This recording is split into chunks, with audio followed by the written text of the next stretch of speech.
¿Dejaron de ir al cine cuando llegó el televisor a tu casa? ¿Qué se veía en ese momento? ¿Cómo cambió la relación tuya y la de tus familiares respecto a los otros medios de comunicación? ¿Y cambió algo en tu vida la llegada de la televisión? ¿Te acordás cómo fue cambiando el artefacto de la televisión con el correr del tiempo? ¿La televisión era un motivo de reunión familiar? La televisión siempre va a tener un lugar, al igual que la radio.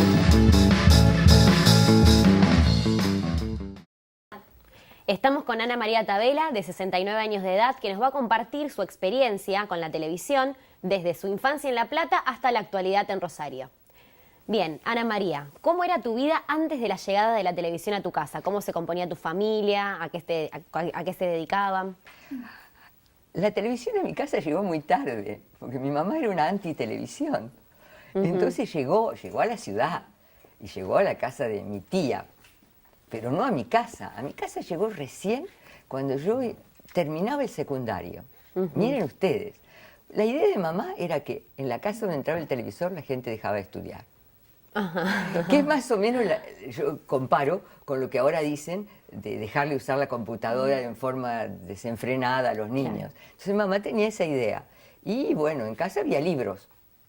Y a la siesta se leían revistas y había diarios y ahí, ¿no es cierto? O sea que la televisión era propiamente un entretenimiento casual cuando uno lo lograba.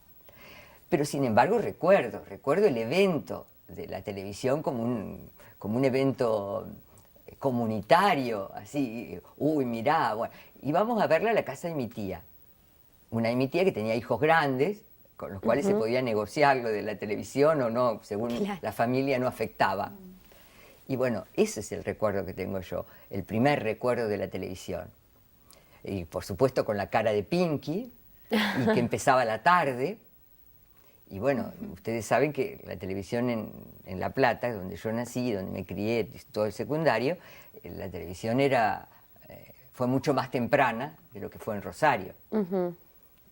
Entonces, bueno, me agarró de niña. Claro. Me agarró de niña.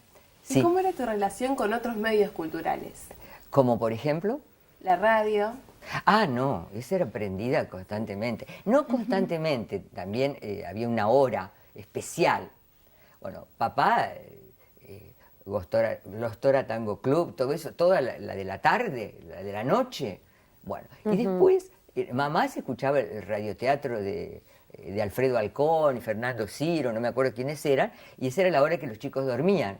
Entonces nosotros no podíamos estar. Yo recuerdo que la primera vez que me dieron permiso para poder quedarme a escuchar el radioteatro era Cumbres Borrascosas, con Jorge Salcedo.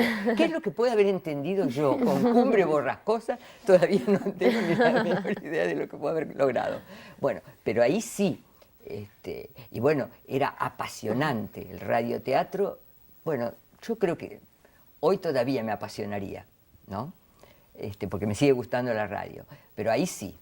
Y la radio era música, era información y era también entretenimientos, programas que se seguían día a día, tenían una secuencia de serie y eso sí se escuchaba todo el tiempo, antes de cena, después de cena y bueno, eso era muy habitual. ¿Y qué otro medio vos decís? El otro que teníamos eran los diarios, los periódicos, las revistas. Revistas, sí, libros, el cine. Bueno, el cine, yo vivía en un barrio. En La Plata no hay cine, no había cines de barrio como había en Rosario. Entonces había que ir al centro. Y bueno, mamá nos llevaba, pero era un día de fiesta. No era, yo sé que otras familias era regular eso de ir domingos y jueves al cine. No, en mi casa no, en mi casa eso no. Después respecto a los libros y revistas, bueno, sí, eso había y teníamos las colecciones de niños, pero tipo La Vigil, que a ustedes parecerá remoto, ¿no? Los cuentos de La Vigil, La Hormiguita Viajera, todas esas cosas. Y además de eso, somos la generación del Villiquen.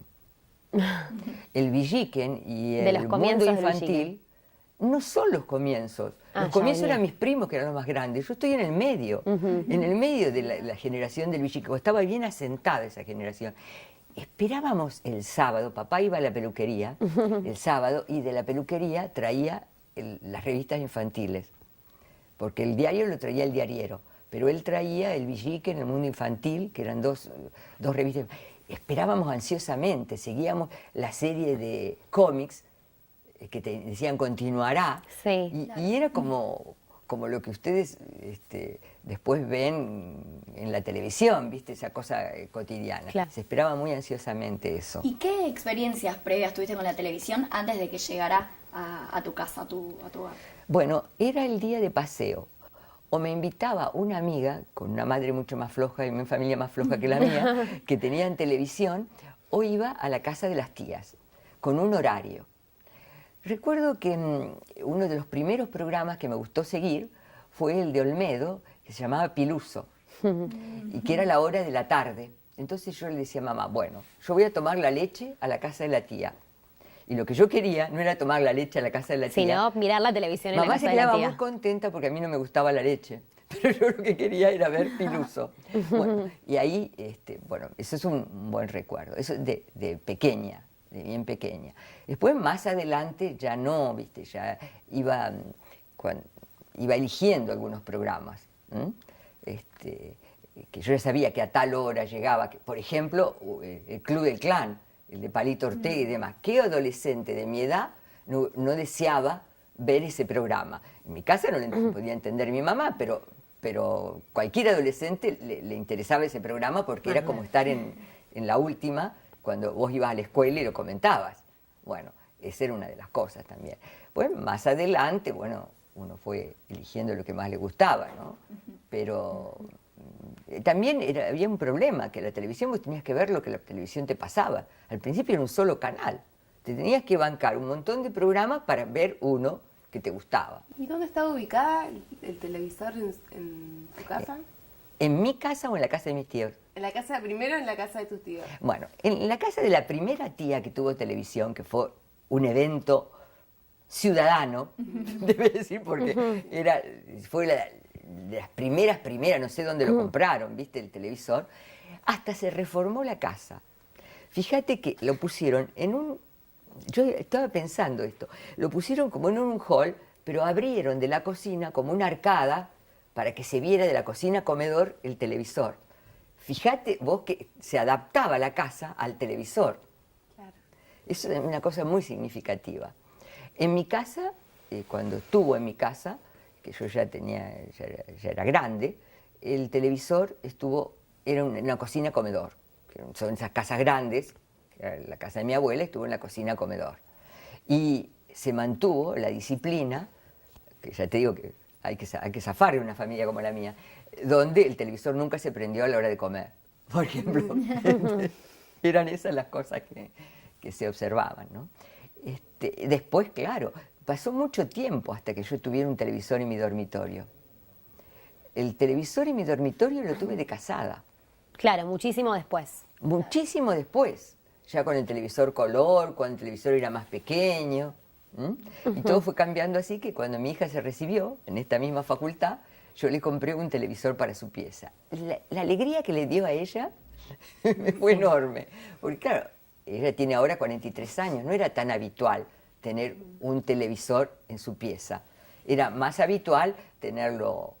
2 televisores había ya en esa época, pero no tanto como cada hijo tener un aparato para ver una transmisión.